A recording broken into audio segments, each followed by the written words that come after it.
पुण्यातील उरळी देवाची येथे रस्ता देण्याच्या किरकोळ वादातून माणुसकीला काळीमा फासणारी घटना घडली आहे। मद्यधुंद कार चालकाने ट्रॅव्हल्स चालक सागर सायकर यांच्या अंगावर कार घालून त्यांना लांबपर्यंत फरफटत नेलं। चालक खाली पडल्यानंतर न थांबता आरोपीने पुन्हा त्यांच्या अंगावरून गाडी घातल्याने सायकर यांचा दुर्दैवी मृत्यू झाला। पोलिसांनी या प्रकरणी कार चालक कृष्णा कोइलवाड याच्यावर खुनाचा गुन्हा दाखल केलाय। सातारा जिल्ह्यातील जकातवाडी येथे रविवारी सकाळी एका पिसाळलेल्या कुत्र्याने अक्षरशः धुमाकूळ घातला। या कुत्र्याने 15 मिनिटात रस्त्यात दिसेल त्या 11 जणांचा चावा घेतला, ज्यामध्ये 4 लहान मुले आणि एका महिलेचा समावेश आहे।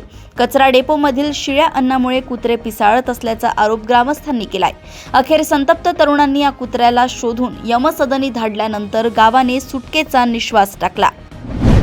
सांगली जिल्ह्यातील वाळवा तालुक्यातील वाटेगाव येथे एक धक्कादायक घटना घडली आहे। मनोरुग्ण मुलगा आणि वडील यांच्यात वारंवार वाद होत होते।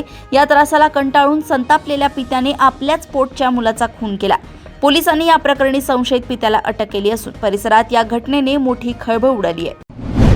कोल्हापूर शहराचा आधुनिक आणि शाश्वत विकास करण्यासाठी कोल्हापूर महानगरपालिकेने IIT मंडी या संस्थेशी सामंजस्य करार केलाय। या प्रकल्पांतर्गत आर्टिफिशियल इंटेलिजन्सचा वापर करून शहरातील वाहतूक व्यवस्था, सुरक्षा आणि कचरा व्यवस्थापन सुधारण्यावर भर दिला जाणार आहे।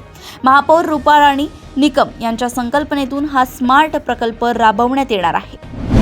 सोलापूर जिल्ह्यातील अक्कलकोट तालुक्यातील बोरोटी आणि कडबगाव येथे अनधिकृतरित्या चबुतरे उभारण्यात येत असल्याची माहिती मिळताच पोलिसांनी तत्काळ कारवाई केली। अवैध पुतळे किंवा झेंडे उभारल्यामुळे निर्माण होणारा संभाव्य तणाव टाळण्यासाठी पोलिसांनी हे बांधकाम हटवून संबंधितांना तंबी दिली आहे। या तत्पर कारवाईबद्दल पोलिसांचं सर्वत्र कौतुक होतंय।